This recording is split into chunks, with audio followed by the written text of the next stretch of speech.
Good afternoon, everybody, and thank you for joining us for this must be the 10th webinar in the OSHA 2023 OSHA webinar series, and something like the fourth, fifth, or sixth webinar in the 2023 MSHA webinar series. I am really, really excited to be here today for a couple of reasons. One, this is one of the few occasions during the year where we have a crossover topic where we get together both our OSHA team and our MSHA team to cover a topic that affects both in both industry segments, and an opportunity to co-present with my partner Nick Scala, who's the chair of our MSHA practice and a partner in our OSHA practice. Really fun to spend some time talking about safety and health issues with Nick, and of course it's great to get together with you all. I was just sharing with Nick how as our team has grown over the last couple of years, that I don't get to do as many of these as I used to, and how fun I find spending an hour or so with you all talking about safety and health issues. I'm still a big OSHA nerd, and I find this to be among the most fun aspects of the practice. I'm sure I know many of you and spent time with many of you before. For those that I haven't met before, I'm Eric Conn. I'm one of the founding partners of Conn Maciel Carey, and I chair the firm's national OSHA practice group. I'm in my 23rd year of practice, essentially exclusively in the field of workplace safety and health law. The first 11 years of that, I practiced alongside the first general counsel of the OSHA Review Commission, and have moved around from a couple of firms, each time getting smaller and smaller, so that we could right size our practice, right size our rates, be more accessible and more available to our client partners on all issues safety and health related. And about 9 years ago, almost exactly 9 years ago, we launched Conn Maciel Carey, and it's been a remarkable ride since. Our team and my practice and our team's practice focuses on all aspects of workplace safety and health law, from defending OSHA citations to helping develop compliant programs, and for purposes of today's presentation, conducting investigations of incidents, conducting audits of safety and health programs and the physical safety at your workplaces. And it's a privilege to join you today to talk about that, and a privilege to join my partner Nick Scala to talk about the topic today. I'll let Nick introduce himself, and then we'll dig in. Yeah, hey, pleasure to talk with some of you today. For those of you who are on our regular MSHA webinar series, welcome. Good to see you again, and excited to sit down today and have a good discussion on a topic that really encompasses, the entire workplace safety and health arena, right? These are always going to be questions that arise when we're doing investigations, doing audits. So really good, an awesome opportunity for, Eric and I to get on here and talk about, both the MSHA and OSHA space, because this is going to be a topic that carries over between the two. For those who I haven't worked with before or met before or seen you on a webinar, welcome. It's a pleasure to be with you today. As Eric said, my name is Nick Scala, and I head up the firm's mine safety and health practice, as well as working on the OSHA side as well. I don't have as much gray in my beard as Eric, but I've been doing this for more than a decade now on the legal side, and prior to that, worked in the mining industry and heavy highway construction.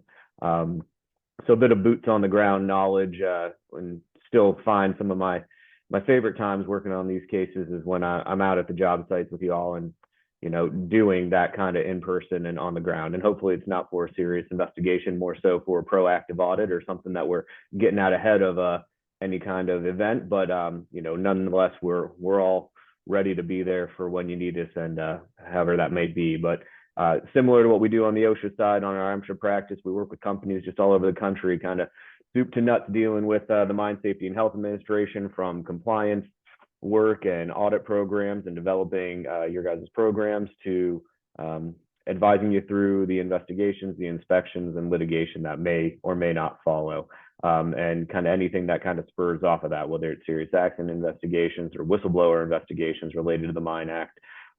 Just kind of here for you guys to be a resource, and looking forward to a very good discussion today. So with that, I think we can cease with the introductions and pleasantries and get down to business, right, Eric?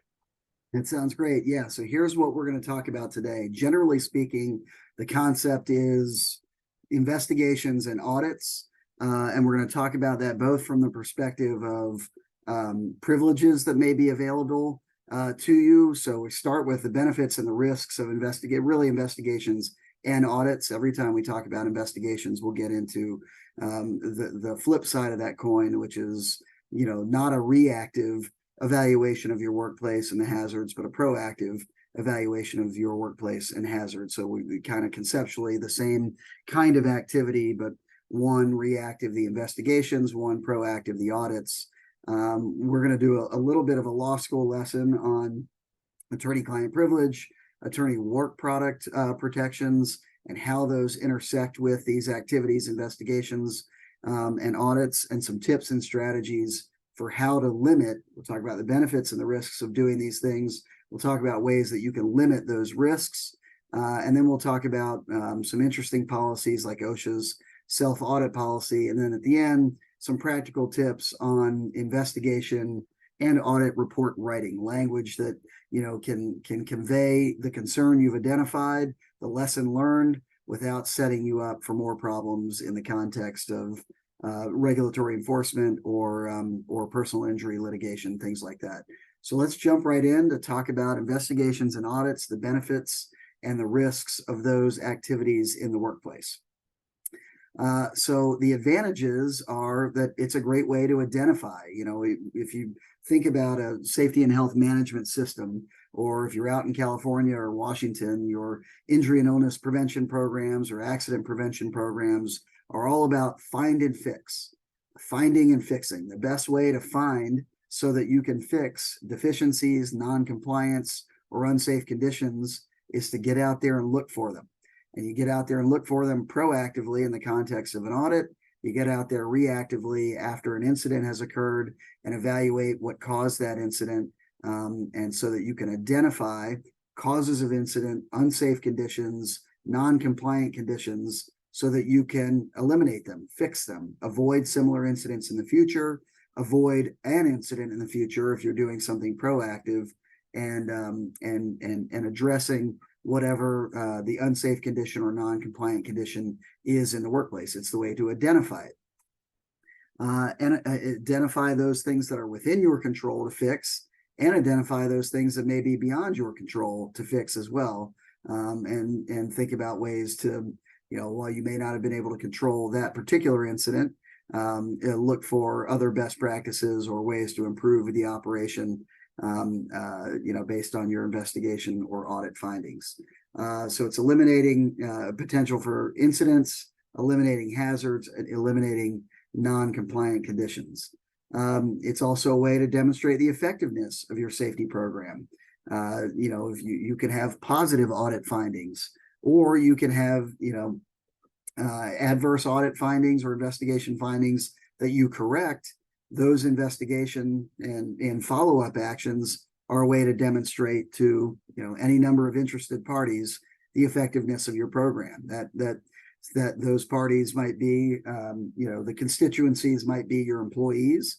That if you're out there doing audits, finding and fixing things, you can demonstrate to your employees, we're not burying our heads in the sand. We're not, living on decisions and determinations that were made years ago. We're proactive. We're finding and fixing concerns to demonstrate to our employees or our union, or obviously from the regulatory context where Nick and I operate from, to be able to demonstrate to OSHA the effectiveness of our safety program. And we'll talk about this in more detail.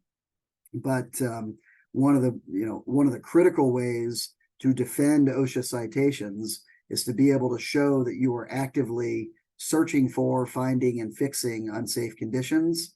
And that is a way to punch back against all kinds of different allegations. One, thinking about employer knowledge as an element of any OSHA violation. Well, if you can show that you're out there looking for violative conditions and fixing them when you find them, and yet nevertheless this particular condition existed during the OSHA inspection, well, it's a way to defend that, to say we didn't bury our heads in the sand. We went out there looking for those conditions and we didn't find it. And we didn't find it either because it didn't exist and this is a brand new issue, or it's just so inconspicuous that it was reasonable that we didn't notice it because, look, we did a thorough audit, we found issues, we fixed them, we didn't find this.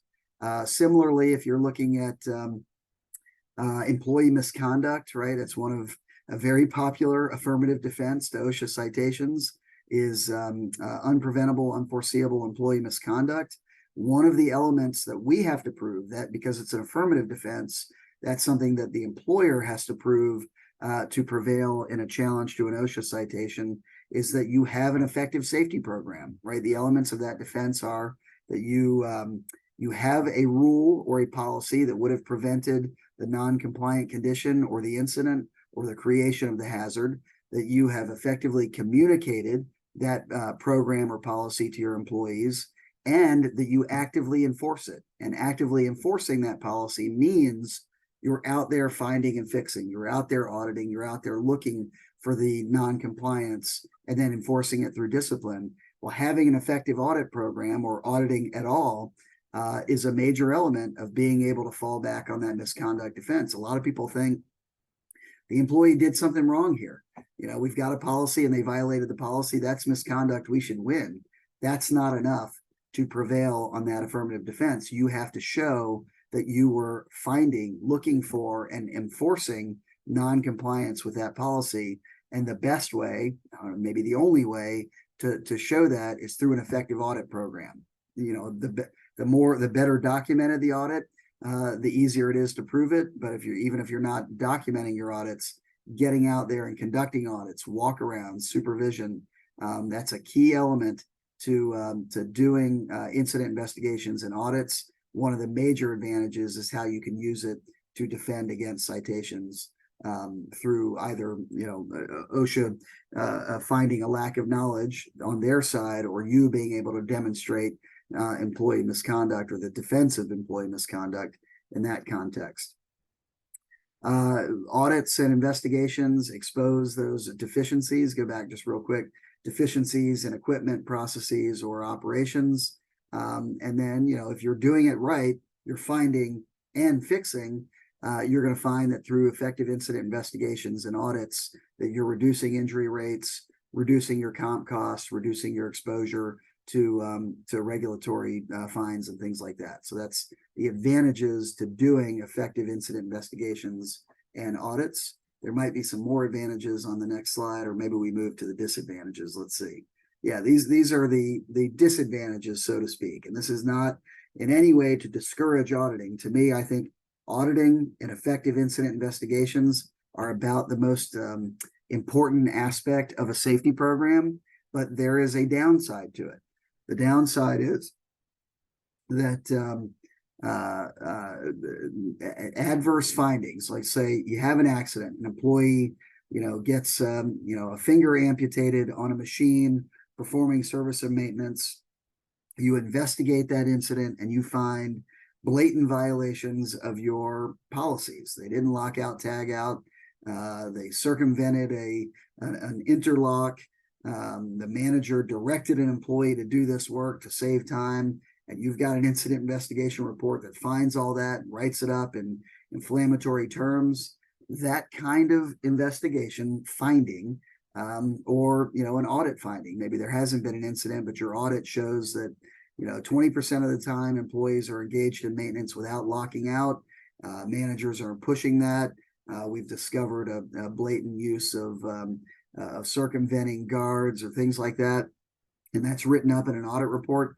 Those things can be used against you in all these ways here. Thinking about it from a workers' comp standpoint, if you are including those findings, OSHA's making use of those findings and writing citations or willful citations, then you could find workers' comp multipliers, where you've got an OSHA violation that is the direct cause of a worker injury.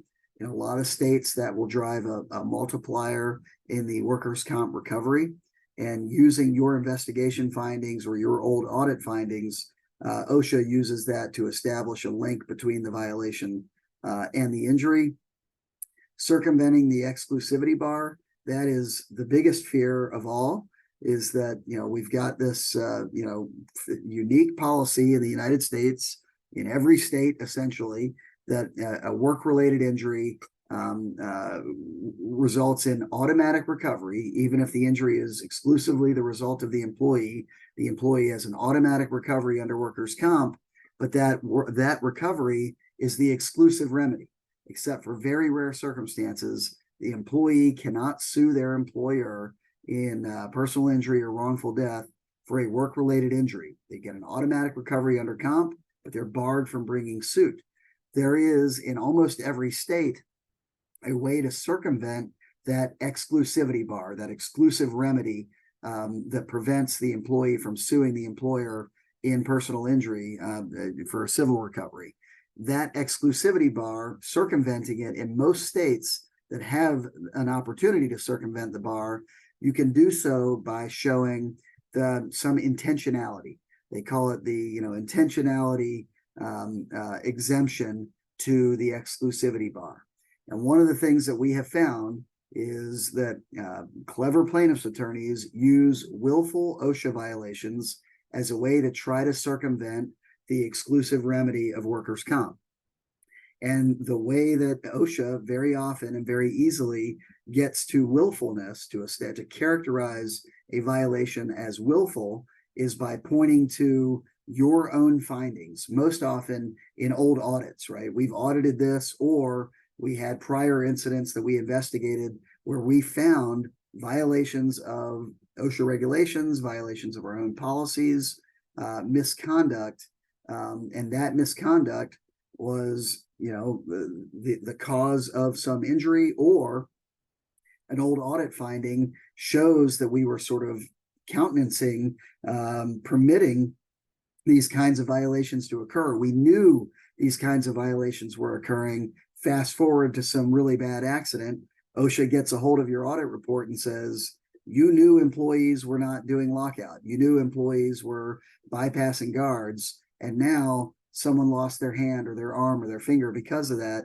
We're going to cite you as a willful violation because you had heightened awareness of the non-compliant condition, heightened awareness of the unsafe condition, and that heightened awareness allows us to characterize the new violation today that we have found as a willful violation. Now, that willful violation is going to be used by a plaintiff's attorney to try and avoid a motion to dismiss their personal injury lawsuit against the employer on the intentional misconduct exemption from the workers' comp exclusivity. So that's a huge, huge risk, because workers' comp is a really, it's a really good tool, a really good way to ensure that employees do recover when they are injured at work, but it is small potatoes compared to personal injury and wrongful death recoveries.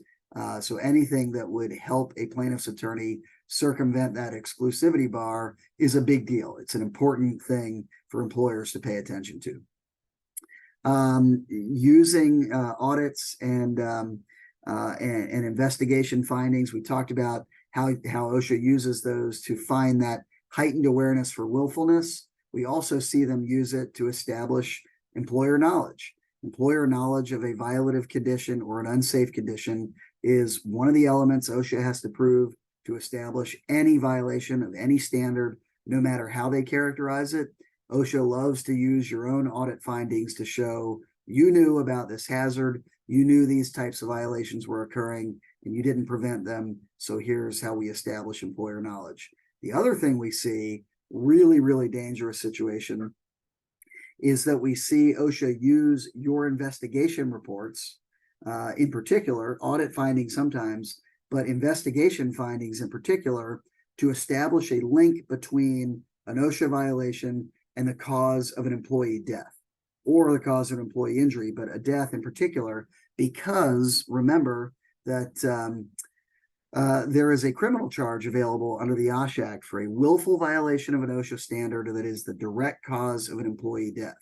And if an OSHA can get a hold of your incident investigation report from that particular incident, and you have findings written up in that investigation report that say this employee died because violations of our lockout tagout policy. Lockout wasn't implemented, and that was the direct cause of this employee death. Employee circumvented a guard, or a manager allowed an employee to circumvent a guard or bypass a guard, and that is, one of the root causes of this employee death. Well, you've just handed one of the major elements of a criminal prosecution to OSHA and to the United States attorney who is prosecuting that willful violation that caused a death, because you drew the direct link between the incident, the cause of the incident, and the death. So thinking about that as a roadmap, I've got this under criminal prosecutions, but this could be more broadly be OSHA enforcement generally. Your investigation report or your audit findings make for a really tidy roadmap for investigators like OSHA or the Department of Justice for where to look for violations, where to explore and interview employees, and look what documents to ask for to be able to establish their own violations just based on the roadmap you've created in the incident investigation report. It's also a great way to identify witnesses to interview or to call at hearings or in prosecutions because they're identified as witnesses in the investigation report, or they're the auditor, or they're reflected as somehow being a part of the audit, either as an interviewee or somebody who has engaged in violative conduct in the past in some kind of audit. We've already sort of talked about how these things can be used in third-party litigation, at the very least, to allow a third-party litigation to proceed by getting around the workers' comp exclusivity bar. But similarly, just being used in the litigation itself, either as a roadmap for findings of negligence, being used as evidence of negligence, being used as a party admission. Here's a document signed by the head of safety at this company that establishes, that acknowledges violative conditions or negligent conduct.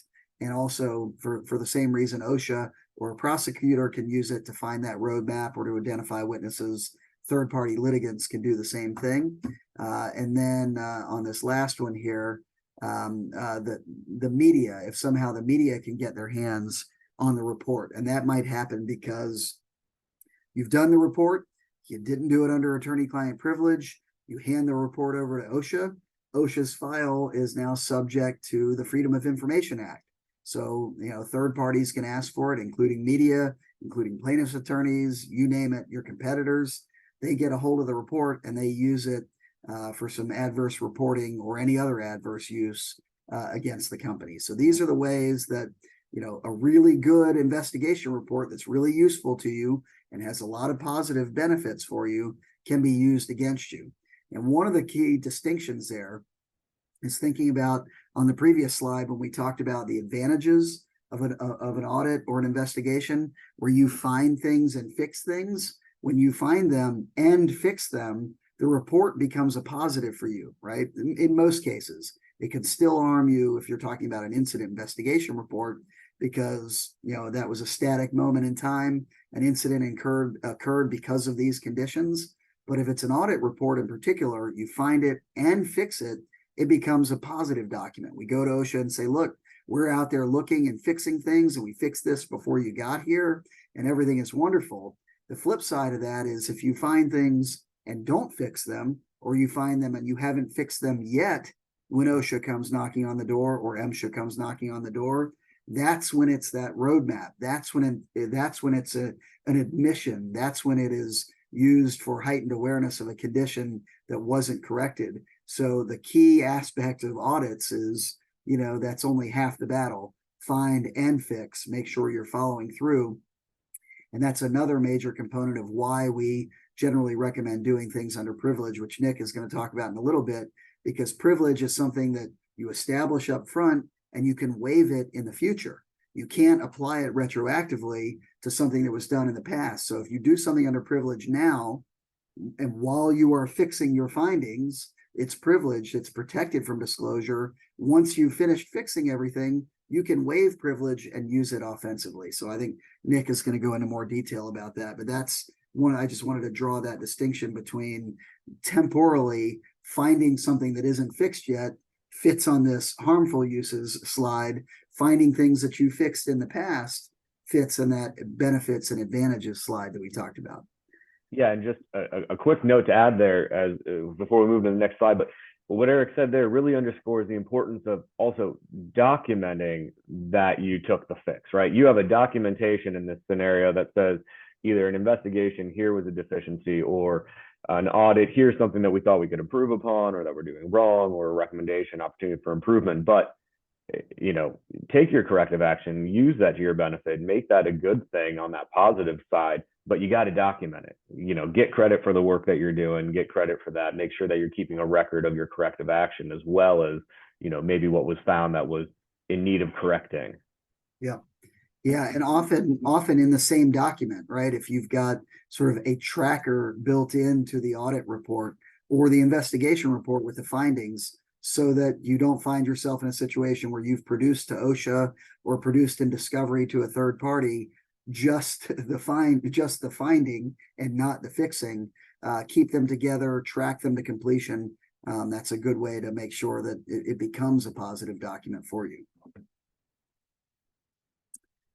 A slide here, and this fits in where we talked about the admission on the last slide, the harmful impact of an admission. This is Federal Rule of Evidence 801 D2 big D, defines party admission. An admission is a statement by an agent of the party or a servant of the party concerning a matter within the scope of the agency or employment, the employee's job for the employer, made during the existence of that relationship. So a statement by the employer made during the existence of employment with the employer. In that sense, generally speaking, just about every sentence in an incident report or an audit report is an admission, right? If it is a document created by an employee or an agent of the company, then that would include third parties like me, like your lawyer or a consultant or your safety manager or whoever it is. They are making statements within the scope of their employment during the existence of their employment relationship or their agency relationship with the company. So those statements are admissions.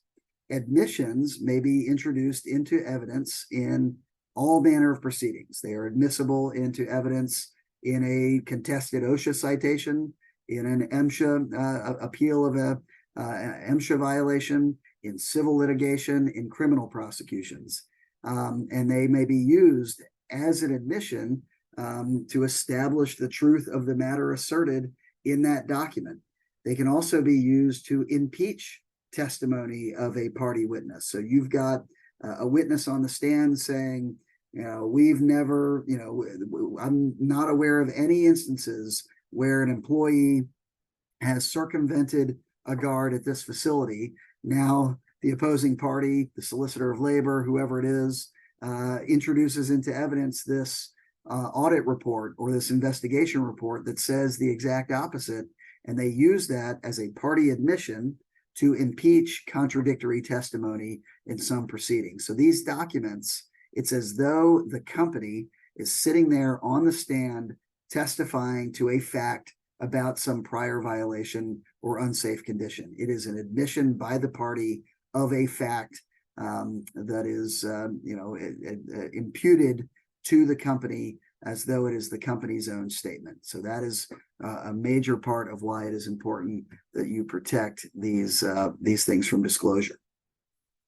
The benefits of conducting privileged investigations and privileged audits. I don't know, Nick, if this is where you take over or if I go a little bit more, just let me know. I think if you want to just hit on this one, then we'll jump into the privilege and kind of some scenarios that will underscore this point. But yeah. And so I think, the takeaway here is obvious. I've been setting this up with the last few slides is there's harm that comes from investigation findings and audit findings getting into the wrong hands. And that is not at all intended to discourage you from doing thorough audits and investigations. Quite the contrary. I think it is one of the most important things that we can do to maintain a safe workplace, to learn, to find and fix. So the key, the beauty would be if we can do that thorough investigation and thorough audit and have candid findings without having to disclose it to those parties who would do us harm. And that's where things like attorney-client privilege or attorney work product come into play. They allow us to be candid, to do things that will be very valuable to the company without creating that situation where we're handing the roadmap or the admission over to our opposing counsel. So make that robust and meaningful report, make those candid and meaningful findings without it coming back to haunt you. And it allows you to engage in valuable discussion back and forth internally with your team, with the control group within your organization, and outside interests like consultants and attorneys without those communications or audit and investigation findings becoming discoverable. And Nick is going to talk about how you execute that to try best to protect those things from disclosure. Yeah, thanks. So good kind of groundwork laid for us to jump into kind of the next couple segments of our discussion today. First talking about what privileges can be invoked during the audit process, because we just heard Eric give us that nice segue about that is a way that we can help protect these really important processes and investigations, audits that have to take place, because they are best practice. They are an essential item for us to further for safety and health, but doing so in a way that really protects us and protects the company so that we don't set ourselves up for failure later on. So just going to take a bit, cover a few slides that are looking at what attorney-client privileges are, what work product doctrine privileges, as Eric mentioned, and then kind of run through a few scenarios where, we run down kind of how we see a chain of events playing out based on our experience of, doing an investigation or an audit on your own, and doing an investigation or an audit with, counsel involved, or however that might play out. So we'll walk through that, and we'll kind of have some good points there that kind of guide us through. And I just wanted to also add, I know I see, we see the kind of questions coming in. A lot of those, it seems like, are going to require a little more time and thoughtful response than we can kind of do as we're running right now. But keep them coming in the chat, and we will be following up with all of you individually after the presentation today. So, and if we see one that comes in that looks like we're going to be able to hit it quickly, we'll either do so while we're talking or at the end. But for substantive ones, we want to make sure that each question is given its due attention, and so we'll evaluate that and be following up directly with you guys after the fact. So you've probably heard of this. Maybe you're looking at attorney-client privilege and you're aware of it, right? You've come across that before. Maybe it's a new term to you. Obviously, when you're dealing with counsel, whether internal or external, this is a topic that comes up, and it is essentially, it provides the attorney or us, along with our client, the opportunity to communicate for the purposes of obtaining or providing legal advice in a confidential manner, meaning our communications, whether written or the contents of verbal communication, would not be disclosed to an external party during an investigation by one of the regulatory agencies or through discovery by a third party, because it is for the purpose of providing that information to you, providing that legal advice to you. And that's what you're seeking it. That's what you're reaching out to us for. And so, it's not absolute. It doesn't necessarily apply to every communication that you ever have with an attorney. It has to be a communication between a client and our attorney, or a client and that client's attorney.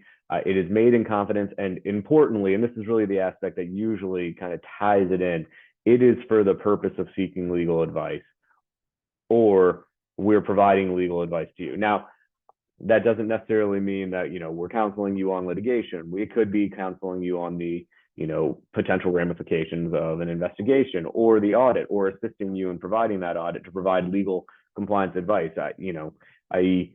gap filling, finding where you may have opportunities to come in compliance with, the regulations that apply at your work site, whether they're OSHA or they're MSHA. So the the legal advice part, it can cover a number of different instances. For our purposes, though, in this conversation, if we're doing an audit, we're doing it under privilege. We're doing it so that, we can help you find areas where there may be opportunities for improvement, opportunities to come in compliance, and we're doing that to help provide that kind of legal say so and give that advice to you. Or, if we're talking about in the spectrum of an investigation, that could be in anticipation of litigation, right? If we have a serious accident, if we have a serious injury that we need to look into and we need to investigate, oftentimes there is the potential. I mean, Eric just walked through a number of different instances where there could be legal ramifications, whether it's through a third party or workers' comp or the regulatory aspect of it, where conducting that investigation, getting to the root cause, helping to identify maybe areas where compliance needs to improve or areas where we have exposure, that would be considered legal advice as well, and would be covered under this privilege. So, your communications, though, have to be with counsel. If you are having, an internal question, and you are, going back and forth internally with a group of 25 people, and you have all this kind of question, all these outlines of fact in your communication, and then you forward an email to counsel, that previous information is not necessarily going to be protected by attorney-client privilege. It's going to be that communication that has counsel involved on it. So it's something to keep in mind as you go. The same would go if you're having an internal discussion and you're having a number of meetings and there's minutes and notes from those meetings, and you're documenting it. And then at some point in the process, you decide to engage counsel in those discussions because you're seeking that legal advice. The prior information is not going to be asserted under that privilege. It's not going to be acquired there because we can't assign privilege retroactively. It has to be when you're actually engaging with counsel. Similarly, another type of the privilege that we often find here, it's called the attorney work product doctrine. And it provides protection for documents that either I'm drawing up or my client is doing at my direction, or our representatives are preparing at our direction so that we can help prepare for litigation, or it's being done in anticipation of litigation. And as we talked about before, there's a number of instances where, audits and investigations fall in here. Eric, you want to add something there? Yeah, just to draw an important distinction between attorney-client privilege and attorney work product is the work product doctrine applies only in the context of litigation, anticipation of litigation.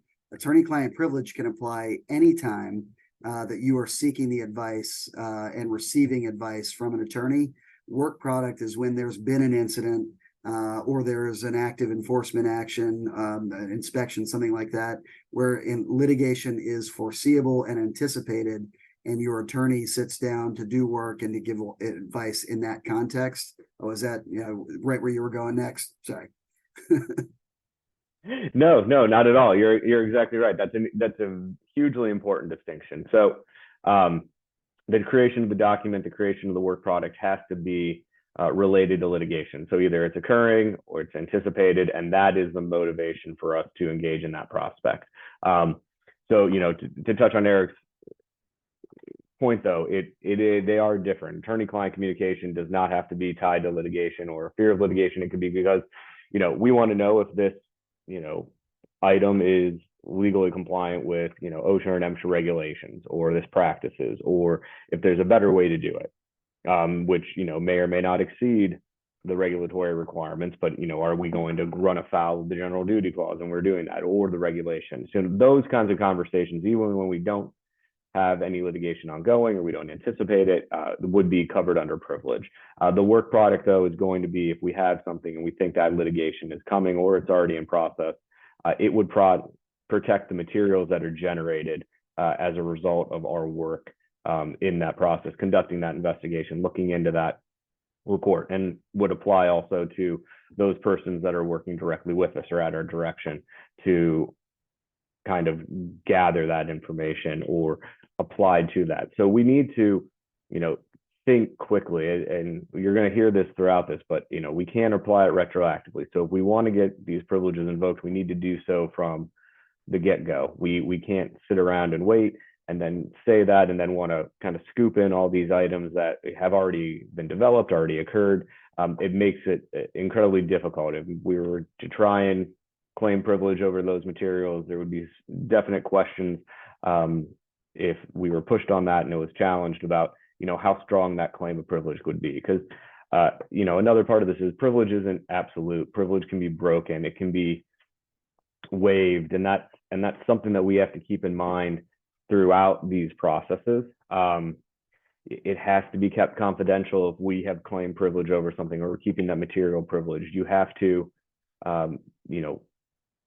keep it in such a protected way and a limited way, and the communications kept in a confidential way so that you don't accidentally or intentionally waive that privilege. So, where do we usually see waiver?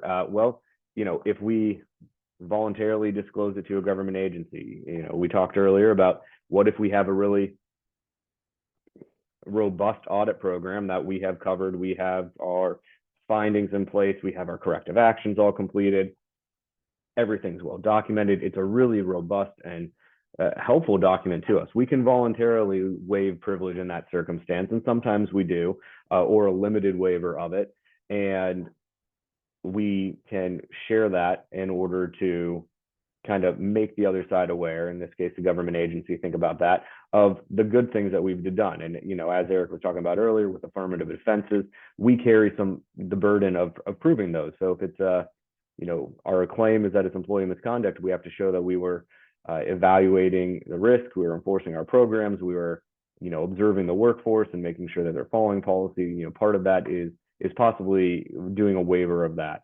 But you have to be careful here because, to jump a little bit, once we waive privilege, we can't claim it back, right?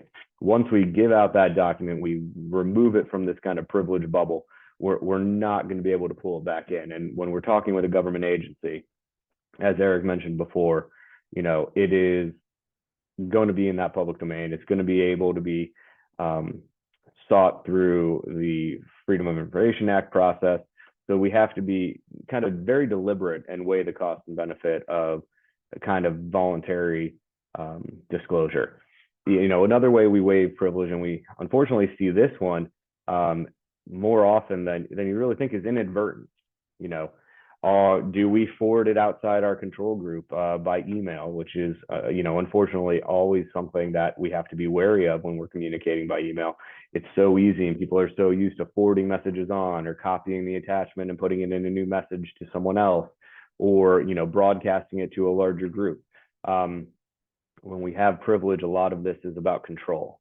It's about control of the document if we want to maintain privilege over it, keeping the distribution to what we call a controlled group, or people that a limited group of people who have a need to know the information therein. And if we extend beyond that, we're going into the area where we're going to waive our waiver over that privilege. And one of the most common ways we see that is through public posting, really, and a lot of times, we want to be transparent. We want to be open with our workforce. We want them to see what we're doing. What were the results of the audit? What were the results of that investigation?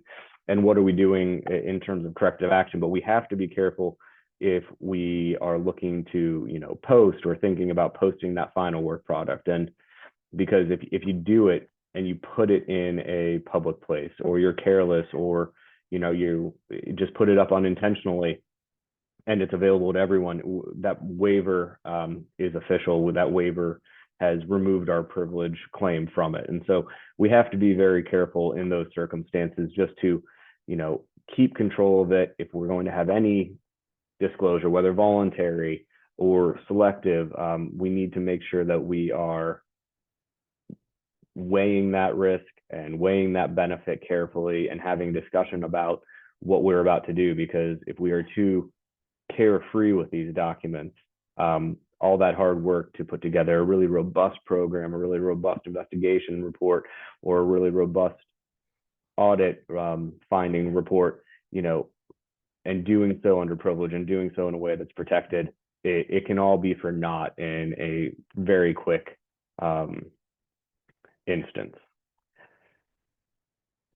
So, some of the areas, and I want to run through a few scenarios, and we'll do these, fairly quickly in the interest of time. But, we want to talk about limiting risk. And we've talked a lot about, the benefit and the potential risk that we come to when we're dealing with these investigation reports, these audit reports. And so we want to run through kind of a few fact patterns where, how is this fact pattern playing out, and what are the potential risks associated with it? And we're going to go, in what we think is kind of a logical evolution of, maybe the way we think is the quickest and the easiest, but maybe the least protected, to, a pattern and a process which is really well protected and offers the greatest protection against that information, so that we can continue to have these robust platforms, these robust investigation tools.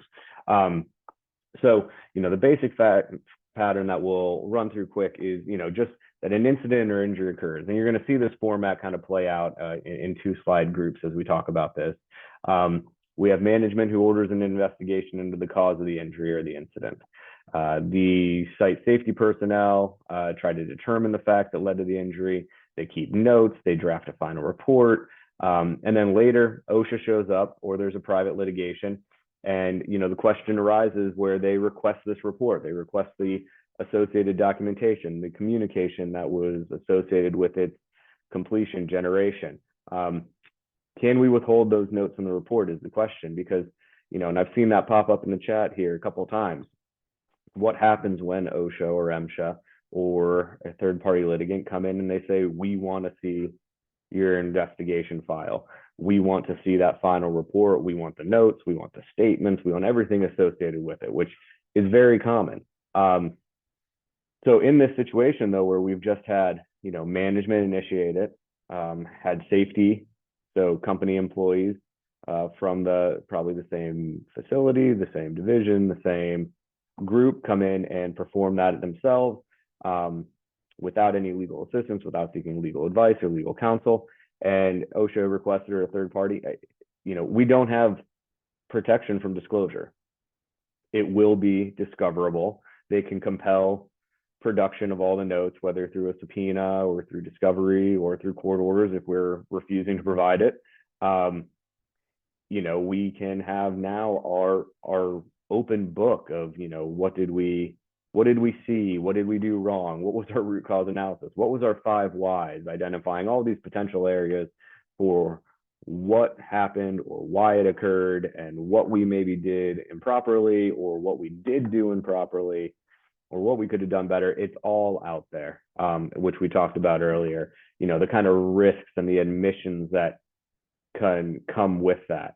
That also applies to, interview notes or written statements, and all this material is going to come into play and really be used by the opposing party, whether that's a regulator or whether that's an adverse third party and their counsel, to prosecute their case or to prove their case. And they'll be used against you, as Eric talked about, in terms of an impeachable material to say, well, you did know better because here's a report saying that you did, or an audit saying that you did. And so those are things that we really have to consider when we're generating these, because doing so just kind of in the normal course of business, as we would call it, management tells safety to go do something, nothing in that fact pattern is going to apply to privilege. So, the other side of that, and a lot of you all on this probably have in-house counsel at your companies, is getting the in-house counsel involved in your process. And now this is, obviously a good step. You're getting attorneys involved, but we just want to run through that and some of the ways that this can play out. So, again, we have an incident or injury. This time, though, instead of going directly to safety, management asks in-house counsel to assist with an investigation into the root cause of what occurred. At management's direction, and that's an important element here, in-house counsel and the site personnel try to determine the cause. The safety personnel keep notes and draft a final report for management, which is reviewed by in-house counsel before it's presented. Again, we're later in an investigation. What's going to happen when the notes and the report and the files are requested? Well, it depends. You could possibly have some legal protection over it and some claims of privilege, whether or not in-house counsel was really operating as kind of another element of the company in terms of operation, or provide there as legal counsel is an important distinction. Did they have their legal hat on? And I think that's kind of something that you don't think about when you are considering in-house counsel sometimes, but the court system has looked at it, and the court system has said that in-house counsel plays a lot of roles.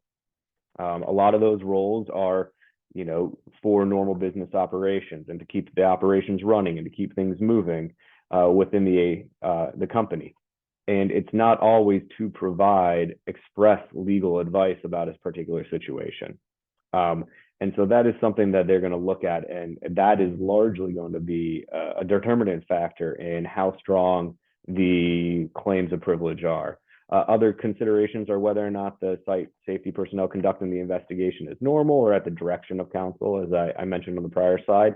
So, was in-house counsel really just kind of brought in and made aware of it, and the state safety personnel just kept going on as they would any other investigation or any other audit?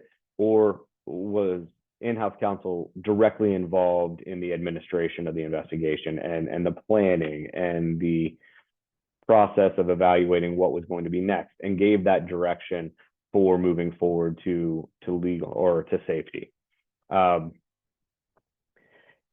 Other questions are, did everyone act to protect the attorney-client privilege? Were you following the protocols in terms of your correspondence remaining confidential? Is the in-house counsel involved in all that correspondence? And then, whereas legal counsel provide legal advice, and again, that's come back to say, were they providing analysis on where there might be areas of liability or areas of potential liability, or how they could legally, move through the investigation, the best practice, or move towards compliance? If you don't have that legal advice aspect, it makes your argument that protection applies to these communications a little less robust. And so there's very obviously ways where it could be compelled to be produced still. If you don't have legal advice sought or given, you're probably likely not going to get the protection that you're seeking here, and the material would be discoverable. That would also apply to the safety personnel's notes, especially if on a regular basis they're creating these same notes, and then the final report. So, often the judges, in the event that we get to this point and are having a challenge on this, they look with some skepticism on the purely in-house attorney roles, and that's simply because they wear so many hats within your organization. One of the things, Nick, that the way that I will characterize, or I'll write in communications, either an engagement letter or emails among in between my clients, to convey that seeking of legal advice, the advice that I'll often characterize the advice as the status of legal compliance with respect to something, right? Because it's often very loose, or maybe not so obviously connected to legal advice. We're talking about a safety incident of some kind. So what we'll say is the status of legal compliance in connection with the incident that occurred on such and such date. And so the idea generally is that we're looking at it from a compliance standpoint, or your in-house legal team is looking at it both from a potential liability standpoint, but also from a compliance standpoint. And that's the terminology that I've used that's been pretty successful in the past, is to say the legal advice we're seeking is the status of legal and regulatory compliance related to whatever the event was. Yeah, and thanks, Eric. That's a good point. So, you really got to kind of hit that one, over the head, be very clear about it. Another kind of alternative fact pattern is what happens when you have the incident or injury, and then you engage outside counsel to investigate and offer advice on this in the situation similar to what Eric just overviewed. And then, at our direction, at outside counsel's direction, which Eric and I would be outside counsel, company personnel gather information about the incident or injury for our review. Company personnel tell only necessary notes during the investigation and provide those to counsel as well. which would invoke certain privileges like the work product privilege in that case. And then we draft a report for review outlining companies' legal risks based on the facts that were discovered, and put those into that report. So what happens in this case where you have outside counsel involved and we're dealing with your internal team to kind of go through this evaluation. What it means is our arguments are getting stronger, much stronger in this case, for legal protection from disclosure. There's some risks involved, but a lot of that's going to come down to, how careful are we in the process of containing that information and limiting disclosure of that information and saving that information in a safe process. The other side, though, is unlikely to be able to obtain the final reports or the team's notes. And then again, that's unless we intentionally or unintentionally are waiving privilege or keeping those in a pretty sloppy pattern. But that's also why we need to, when we have these processes, when you have these events and you're bringing in outside counsel and they're going to help you do these reports so we can provide you legal compliance advice. We work very closely to kind of educate at the beginning and make sure everyone's aware of these potential pitfalls where we can get across it through it. So, are we improperly handling the investigation materials? Are we following a normal chain of command when we're providing information or updates, or are we going to counsel in order to do that? These are questions that we look at to avoid, claims by someone seeking the reports that this was just generated in the normal course of business or through business as usual practices. And one thing that bringing outside counsel in does is it's usually not a business as usual practice to have outside counsel involved in these kinds of investigations. And then kind of lastly in these areas is we'll call it the outside fact pattern. And so, similar to the last one, we have outside counsel engaged to investigate and offer our advice on the litigation risk. And then we engage a third-party subject matter expert who's going to use their expertise at our direction to help us gather that information, help and provide it to us for review and work at our direction through the process. And when we have this kind of outside and we are retaining, the outside counsel is retaining that third-party expert, it really strengthens the claims of privilege as we go through it. And what's going to happen if this is requested? We have the strongest of this kind of fact patterns about what is going to be protected. It's unlikely that we're going to have any waivers of privilege. When we're working with outside counsel, they're typically going to be very careful with our information handling and our document handling, and they're going to be well versed in that. And as well as we are going to be able to have those discussions with them on a regular basis. They are reporting to a counsel, so there is no normal chain of command or no business as usual practices on site. And those help us, again, kind of make that distinction where this is a privileged protected product. Eric, you want to jump in there? Yeah, there's a really good question that comes up here that I think is timely with the part of the discussion about what do we recommend in circumstances where there's a regulatory requirement to do some kind of investigation or audit. For example, under the Process Safety Management Standard or EPA's Risk Management Program rule, where there's a requirement after a certain type of incident has occurred to conduct an investigation, or a requirement in general under the rule to do regular and frequent compliance assessments, process hazard analyses, or actual compliance assessments of your program. Is there an intersection between attorney-client privilege and work product in that context? When we think about this in terms of investigations, a post-incident investigation where there's a regulatory requirement to do one, there is a really it is a challenge to claim privilege over the investigation that is being done as a regulatory requirement, because the idea is you have to establish, I'm doing this investigation to seek or to receive legal advice.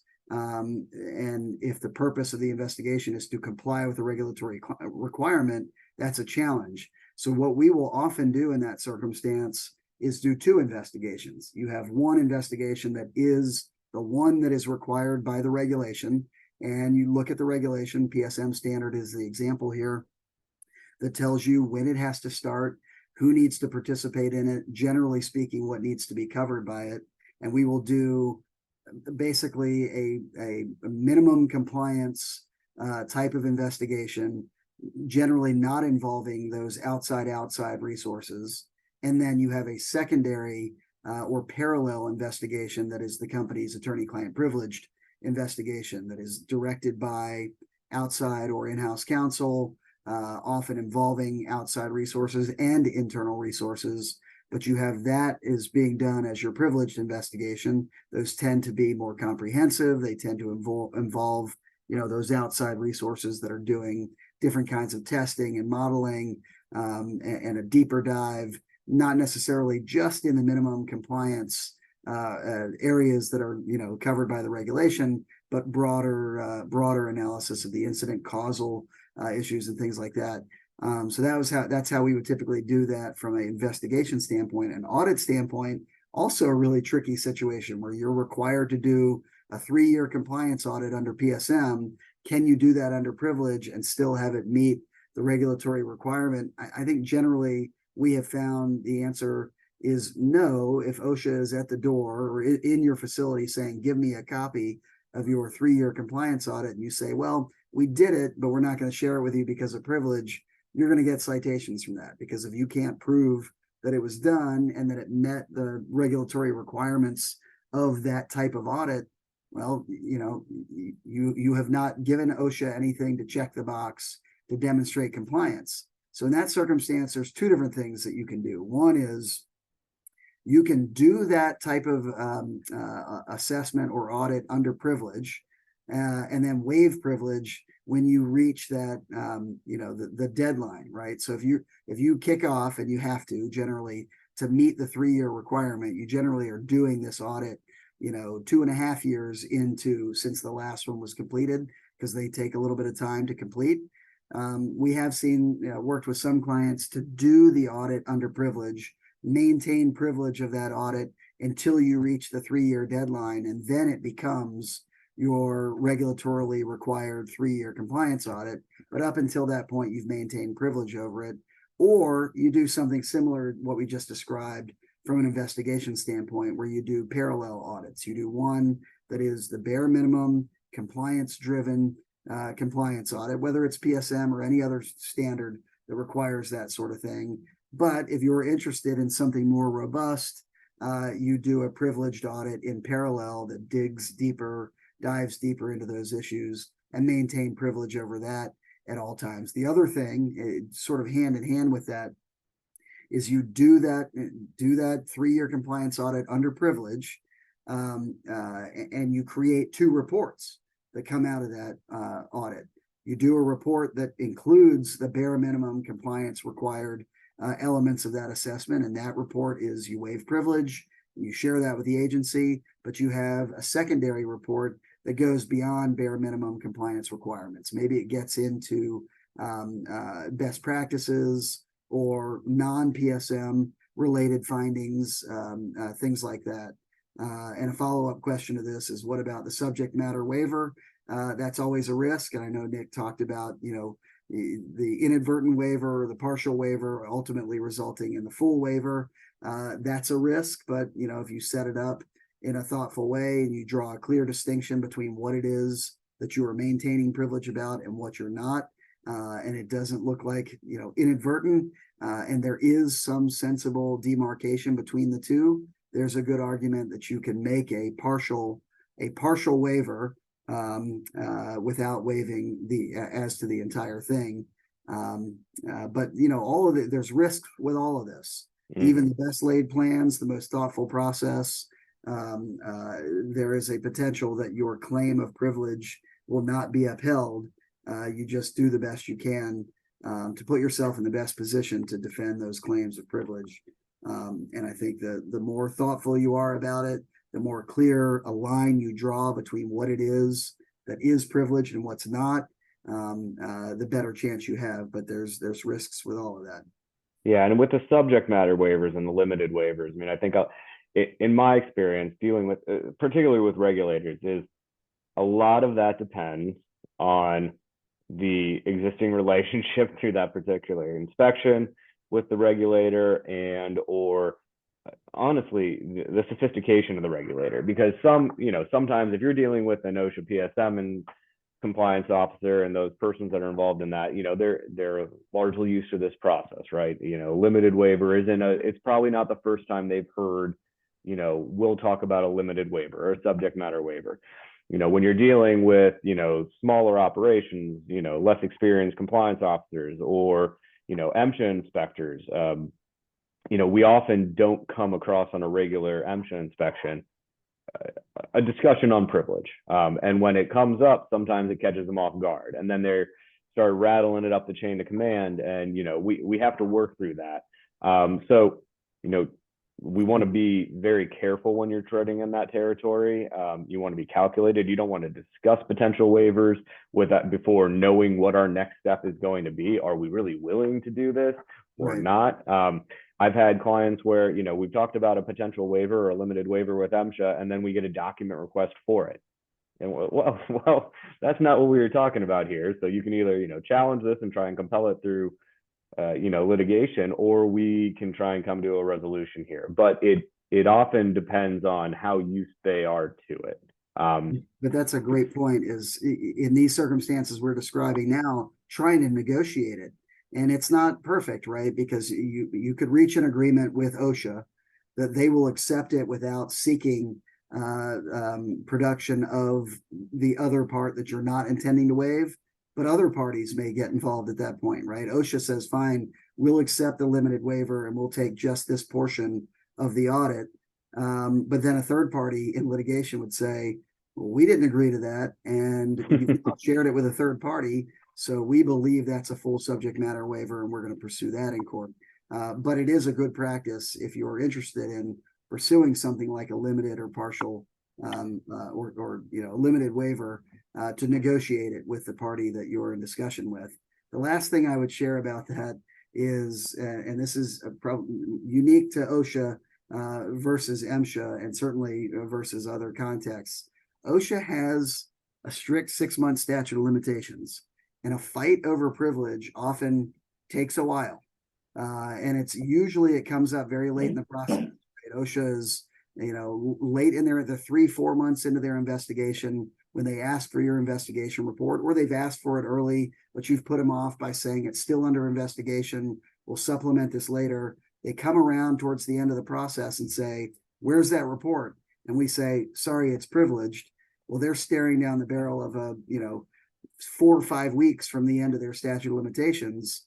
They're probably not going to get before a judge to get a ruling to say this privilege claim is invalid. You have to produce it before that limitations period runs. That's not to say that it's not going to be valuable to the agency getting it later. If they issue citations, they get it, they can use it in prosecuting or litigating their citations.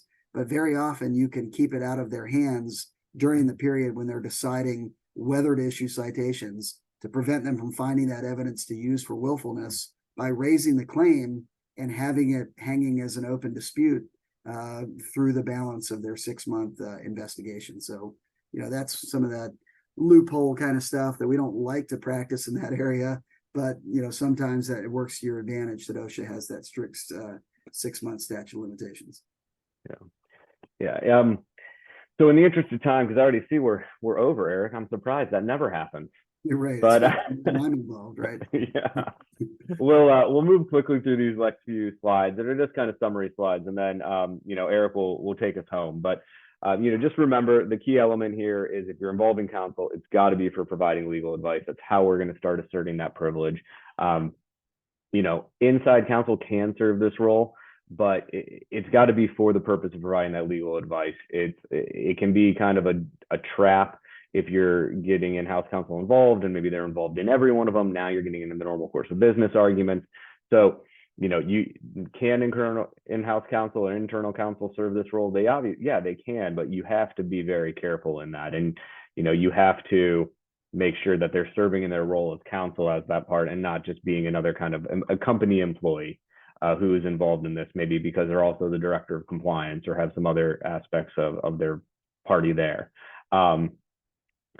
Document the purpose, as Eric was talking about, to provide status of legal compliance advice, label all your documentation and your notes and your reports and your emails as those related to the investigation, and that they're going to be privileged and confidential. Make sure that you are actively staying on top of those people involved. You're continuously, educating them and re-educating them and reminding them of kind of the sensitive nature of what we're doing here and how these communications can't go and just be forwarded on to a large group or even anyone, because those are the things that kind of inadvertently open us up to arguments that is not going to be a privileged record. And then keep these records separate. You want to have them separate. Ideally, if we're keeping them online, it's going to be in a separate folder, maybe even a protected server with passwords or otherwise. If we're keeping hard copies, then most certainly need to be distinguished from regular business documents in a protected file, a locked drawer, things like that. And then also just kind of keep your documentation and the circulation of that limited to those people with a genuine need to know the contents. And that can be a sliding scale. We like to say it's mostly people in management, mostly people who are directly tied to the decision-making authority. But that genuine need to know, it can be a sliding scale as well. So you just have to be careful there and really just be measured in what you're doing. What are the trade-offs? We've kind of talked about it. So, it obviously is going to require us adapting to a different structure than we're used to and making people follow that structure. We want to keep that out of the group of non-essential personnel and follow those people being involved in open communication. That's just not something that we can do on a widespread level during a privilege investigation because it causes too many risks. Some people will feel left out. It's inevitable. It doesn't mean we can't bring them up to speed at some later point in time, but for the purpose of kind of keeping this core group together and keeping this as protected as possible, we need to be limited in the selection of the people that are going to be involved in our process. Just some things that we have to keep in mind as we go through this. It's a large process. It's a process that is evolving. There's not a blueprint that we can share that says follow this dotted line. We wish that would, and you're guaranteed to be protected, because it's a sliding scale. But these are some best practices that can help you stay out of the hot water there. But I think unless Nick, you wanted to cover something there, Eric. I wanted to ask you a question. If you didn't talk about it already, and you may have, the idea that you're doing an audit to find and fix. How can you avoid the challenge of maintaining privilege but also doing the fix? Right, you have to share findings with maybe an outside mechanic or an outside service company or internal non-control group employees to be able to implement a fix. Have you talked at all, or could you talk a little bit about how to implement those things to make sure that you're doing the fix without waiving the privilege? Yeah, that's a great topic, and we didn't get into that. And so we'll try and cover it in a way, but we often have to go outside the people that are involved in this privilege audit report and to actually, we use the easy example, get a new guard or a better guard installed in a certain area, and whether that's getting a contractor involved or using our own maintenance team. So what are some things that we want to do there? So say we have an audit report. Our audit report includes findings that are related to, fixing this potential guard or installing a new guard. Well, what we do not want to do is, just turn over the report to this person and say, here is your entire report, your recommendation or your thing you're working on is in there somewhere, but there you go, page through it and find it. That's not what we want to do. So if we're dealing with someone internally, we can bring them in to kind of that control group, those people that have a genuine need to know. But ideally, what we're going to do is we're going to, create a third kind of we'll call it a third party document, right? A fresh document. Maybe it's a work order. And we're going to put on there that we need to install a new guard on this piece of equipment, or we need to repair or improve the guard on this piece of equipment. And we don't go back and we don't reference that it's an audit finding. We don't say in there that, the Conn Maciel Carey audit found that this guard was woefully inadequate and not in compliance and a severe risk. Right? We don't do things like that. We just say, the guard on this screen deck needs improved, or the guard on the screen deck needs repaired, and have that go that way. So creating a separate document is always a good thing.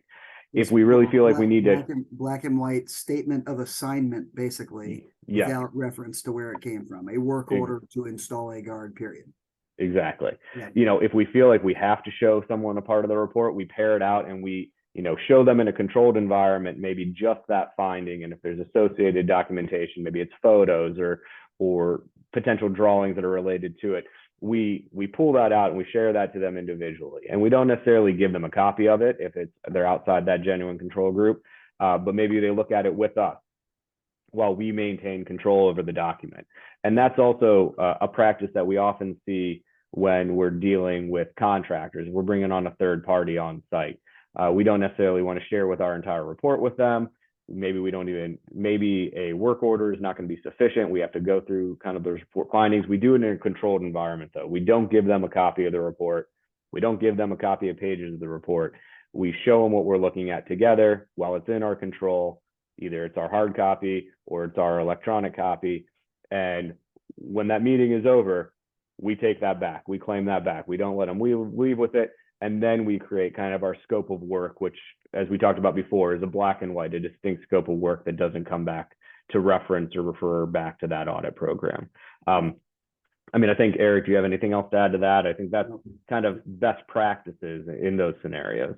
Yeah, and that's, you know, that's the biggest pushback we get when we talk about this is, well, you know, what good is the audit or the investigation now if we can't talk about it with other people, right? I mean, there's no lessons learned being shared here. And the whole idea is that we're not trying to create a roadblock from you implementing lessons learned.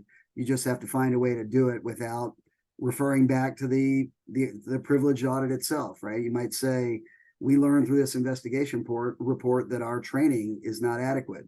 Well, you don't need to share with everybody that we've learned our training is inadequate. You just need to make your training adequate. You need training, right? Implement the training, and you share with the people who need to know, right? If you've got a manager in charge of training or your safety manager, whoever, they're part of the control group, and you say, look, here's the finding. We think this lack of training led to or contributed to this incident. We think this is the deficiency in the training. Go fix it. And then they go back out and implement that enhanced training. They update the training, and then they provide additional training to employees. You don't need to share with the employees, we're doing this because we found a non-compliant training condition. Historically, you just train. You get your employees to the point where you're in compliance without tying it back to a cause finding or an audit finding, something like that. We're way over time, so I'm just going to talk for 5 seconds about the self-audit policy that OSHA has, and really just to say that OSHA has an audit policy essentially that says, go on to the next slide, that if you are being proactive about auditing, OSHA generally is not going to request a copy of this and use a copy of it against you. The reality is they ignore this policy all the time, and it's a pretty limited policy anyway. But these are the circumstances where OSHA will request voluntary self-audits, or when they will not voluntarily or will not request voluntary self-audits. They won't do it at the initiation of an inspection as a means to identify hazards, but they will request it when they've identified specific hazards and they want to understand whether you've evaluated those in the past. But the reality is it doesn't take much for OSHA to get to the point where they are asking for these audits and basically just ignoring this policy. So I don't want to spend a whole lot of time on it since we are over time, but feel free to ask me about it afterwards. Where they will use them, in other words, that's when they'll ask for them. This is when they'll use them.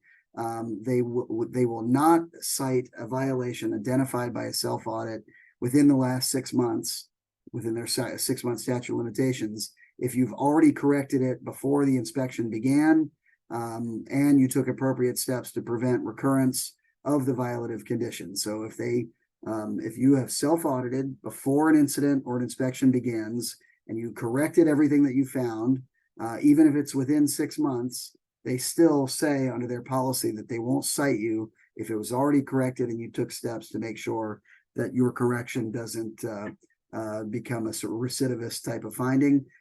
They say also that they will not assign a willful characterization. for an unabated violation that is identified in a self-audit if you've taken prompt steps to correct the hazardous condition and provided effective interim employee protection. So in other words, you identified something in an audit, but it's not fully corrected, but you're working on it and you've implemented interim measures. They may still cite you, but they won't characterize it as willful in those circumstances. But by and large, this is what their policy says. I think they ignore this thing pretty much as a matter of course. So don't rely on it. That's why it's better to, obviously audit and fix, but better to try and keep it out of OSHA's hands the best you can. On the next slide, I think we move past. There's a couple of examples of OSHA ignoring that policy. Do you want me to just move on to the next section for you? And I'll talk about the last section just as quickly. So jump over to effective report writing. Go on to the substantive slide here. There's a lot of words here, but the long and short of this is don't write anything in an investigation report or an audit report that you don't want to see as a headline in the newspaper.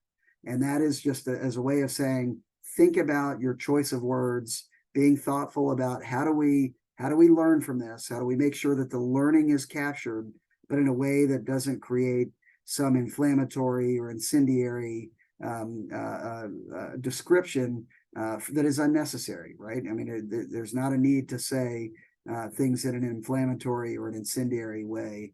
You're just trying to convey the finding, what needs to be fixed, and the lesson learned without ugly or inflammatory or embarrassing language.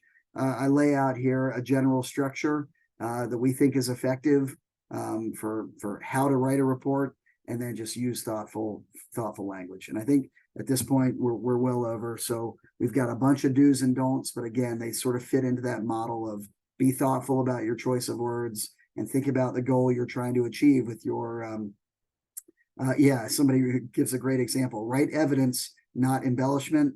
That is a good summary of what these do's and don'ts slides are, but you're going to have a copy of these. Take a look at this. If you have any questions afterwards, feel free to check in with us about that. I did want to just get to the end here and point out a couple of things that are new or timely events. You all obviously know about our webinar series because you're here today, but I hope you join us for any of the remaining programs this year, and we'll be announcing within the next month or two the subjects for the 2024 webinar series for both the OSHA and MSHA webinar series.